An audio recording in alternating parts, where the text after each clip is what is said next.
Halo semuanya, perkenalkan saya Natalia dari kelas 11 RPL. Nah, pada kesempatan kali ini saya akan membahas tentang soal latihan bab 1 dari buku basis data. Nah, yang pertama bagian pilihan ganda terlebih dahulu. Nah, pertanyaannya adalah berikut pernyataan yang tidak benar tentang penggunaan file kabinet untuk menyimpan data. A. Rawan terhadap serangan hacker. B. Bencana alam dapat merusak data. C. Ruang penyimpanan sering menjadi masalah. D. Pengguna kesulitan untuk melakukan sharing data. Dan E. Mudah diakses secara fisik oleh orang yang tidak berhak. Nah, berdasarkan penjelasan dari buku basis data halaman 2, dikatakan bahwa data itu ditempatkan di lembaran-lembaran kertas yang dikelompokkan dan disimpan ke file kabinet. Nah, karena data tersebut berupa lembaran kertas, otomatis hacker itu gimana mau meretasnya kan? Nah, pastinya dari sistem ya. Nah, oleh karena itu jawabannya adalah A. Rawan terhadap serangan hacker. Karena pernyataannya tidak benar ya. Nah, kemudian ada nomor 2. Manfaat penggunaan basis data dalam bisnis memberikan kemudahan kepada pelanggan. Berikut yang bukan contoh penggunaan sistem basis data yang memberikan kemudahan kepada pelanggan adalah A. Peserta didik dapat melakukan pencarian buku yang ada di perpustakaan secara online. B. Orang tua peserta didik dapat melihat dan mempresentasi anaknya secara online. C. Nasabah dapat melakukan pembayaran melalui internet banking. D. Di supermarket, pengelola dapat mengontrol stok barang. Dan E. Pelanggan dapat memesan taksi lewat aplikasi online. Nah, berdasarkan penjelasan buku basis data halaman 4-8, semua pilihan ganda di nomor 2 tadi yang saya bacakan itu ada pada halaman 4-8. Nah, kecuali satu tuh. Nah, yaitu bagian D. Yaitu di supermarket, pengelola dapat mengontrol stok barang. Nah, jadi jawabannya D ya. Nah, selanjutnya nomor 3, perhatikan uraian berikut. 1. Primary key, 2. Foreign key, 3. Index, dan 4. Trigger. Komponen yang terlibat dalam sebuah relasi antara dua tabel di basis data adalah, berdasarkan penjelasan buku basis data halaman 25, tertulis bahwa foreign key adalah kolom yang nilainya berhubungan dengan nilai primary key. Otomatis mereka menghasilkan relasi antar tabel. Jadi jawabannya adalah A, 1 dan 2, yaitu primary key dan foreign key. Nah, berikutnya soal nomor 4. Berikut yang bukan merupakan dampak penerapan konsep basis data relasional, yaitu A. Integritas data lebih terjaga. B. Data lebih mudah digandakan. C. Ruang penyimpanan lebih efisien. D. Redundansi data dapat lebih sering terjadi. Dan E. Proses update data lebih mudah dilakukan. Nah, berdasarkan penjelasan buku basis data halaman 13, tertulis bahwa data relasional itu hanya akan menyimpan data satu kali. Dan penambahan data tidak akan membutuhkan ruang penyimpanan, sehingga tidak akan terjadi redundansi data seperti flat file. Nah, berikutnya nomor 5 ada penggunaan arsitektur 3 level membuat proses pemeliharaan basis data menjadi lebih mudah. Pernyataan yang kurang tepat tentang arsitektur 3 level adalah A. Merupakan standar dari ANSI SPART. Dan B. Constraint data diatur di level konseptual. C. Memberikan keamanan data yang lebih baik. D. Sesuai digunakan untuk basis data flat file dan relasional. E. E. Perubahan skema internal tidak akan memengaruhi pengguna. Nah, berdasarkan penjelasan dari buku basis data halaman 16 sampai 20, nah dikatakan arsitektur 3 level itu merupakan standar dari ANSI SPART. Nah, jadi pilihan ganda yang bagian A itu betul ya. Nah, jadi itu bukan jawabannya karena di sini kita cari yang salah. Kemudian ada juga dikatakan pada halaman 16 sampai 20 itu dikatakan ada constraint untuk masing-masing data. Nah, constraint untuk masing-masing data itu termasuk pada pilihan ganda bagian B. Jadi dia itu benar, jadi salah. Karena kita di sini cari yang salah ya. Kemudian ada informasi keamanan dan integritas. Nah, itu benar juga sesuai dengan arsitektur 3 level. Kemudian ada satu lagi, tampilan basis data kepada pengguna yang berbeda-beda. Namun, bersumber pada data yang sama. Itu juga sesuai dengan arsitektur 3 level. Nah, jadi jawaban yang salah itu D. Sesuai digunakan untuk basis data flat dan relasional. Nah, ini pernyataannya yang salah. Karena di sini kita cari yang salah, otomatis jawabannya D. Karena semuanya itu benar. Nah, selanjutnya ada soal nomor 6, yaitu teknik enkripsi merupakan metode untuk menjaga keamanan data. Dalam arsitektur 3 level, metode tersebut ditentukan pada level A. Internal, B. Konseptual, C. Eksternal, D. Semua level, E. Internal dan eksternal. Nah, berdasarkan penjelasan pada buku basis data halaman 19, nah bagian level internal ya, nomor 4 tertulis bahwa teknik kompresi dan enkripsi data yang digunakan. Nah, jadi artinya pada bagian level internal yaitu ada enkripsi data. Jadi teknik dan metode yang digunakan teknik enkripsi yang digunakan pada arsitektur 3 level itu ada pada level internal ya. Jawabannya A, internal. Dan berikutnya ada soal nomor 7. Pada sebuah sistem basis data di supermarket, jika seorang pelanggan membeli 10 sabun mandi merek X, nah stok sabun tersebut seharusnya berkurang 10.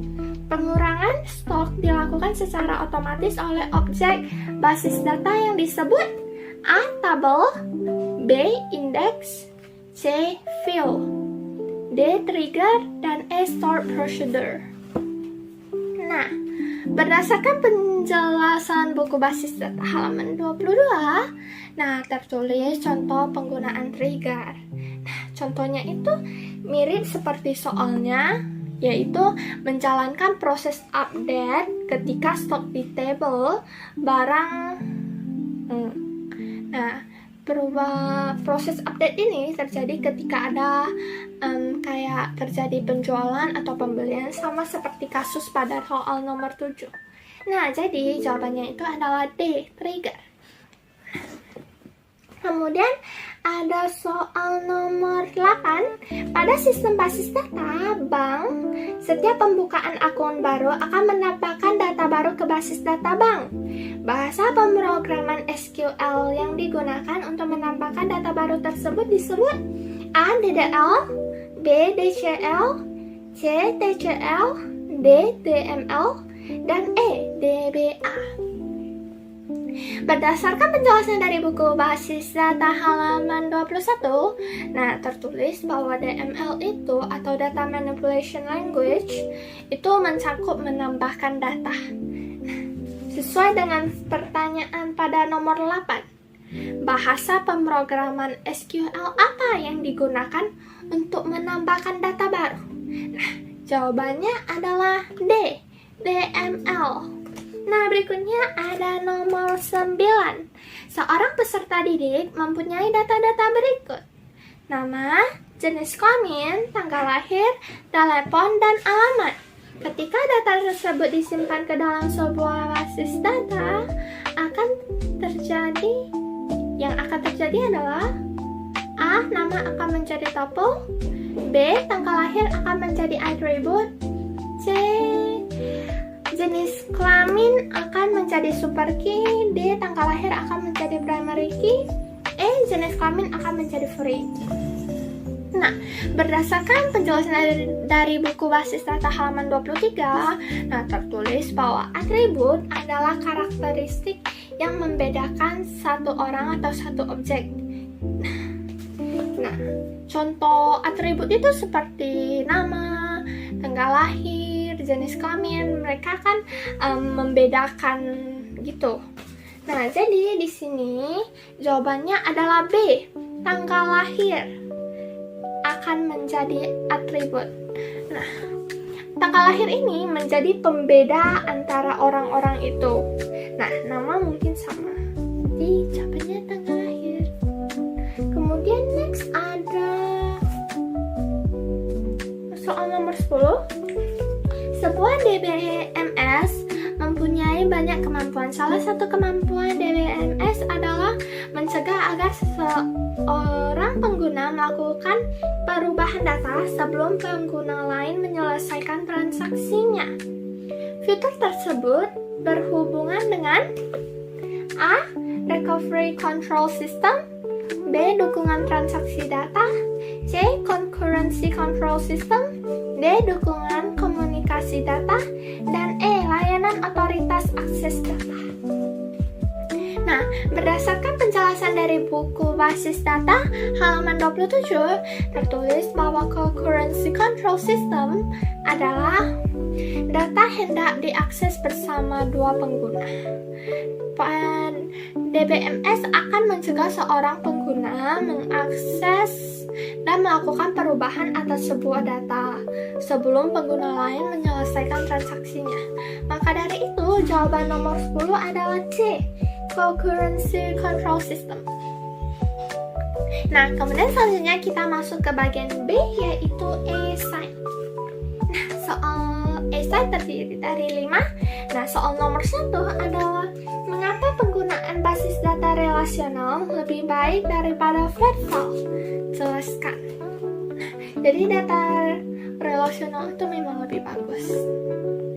Nah, berdasarkan penjelasan buku basis data halaman 13 dan 14, dikatakan bahwa flat file itu dapat mengakibat pembengkakan ruang penyimpanan akibat data yang disimpan secara berulang-ulang. Nah, sedangkan data rasional hanya akan disimpan satu kali dan tidak, meskipun disimpan lagi, dia itu gak pakai ruang penyimpanan. Nah, oleh karena itu basis data relasional itu lebih bagus. Selanjutnya soal nomor 2, jelaskan perbedaan antara level eksternal dan konseptual dalam arsitektur 3 level. Nah, berdasarkan penjelasan buku basis data halaman 17, level eksternal itu digunakan untuk menggambarkan bagian basis data yang terkait dengan cara data yang ditampilkan kepada setiap pengguna. Sedangkan level konseptual itu digunakan untuk menggambarkan jenis data yang disimpan di dalam basis data, serta hubungan antar data tersebut. Nah, kemudian soal nomor 3, jelaskan kemampuan yang dimiliki oleh sebuah DBMS yang berhubungan dengan keamanan dan integritas data. Nah, berdasarkan penjelasan buku basis data halaman 29-30, kemampuan DBMS yang berhubungan dengan keamanan dan integritas data itu adalah meningkatkan keamanan data. DBMS itu dilengkapi dengan sistem autentikasi yang memastikan data hanya dapat diakses oleh pihak yang berhak, yang punya otoritas. Nah, kemudian soal nomor 4, ada jelaskan beberapa penggunaan sistem basis data dalam organisasi. Dan cara sistem tersebut memberikan kemudahan kepada pelanggan organisasi. Nah, berdasarkan penjelasan buku basis data halaman 3, contoh penggunaan DBMS dalam organisasi dan cara kerjanya, cara sistem tersebut memberikan kemudahan adalah contohnya supermarket deh.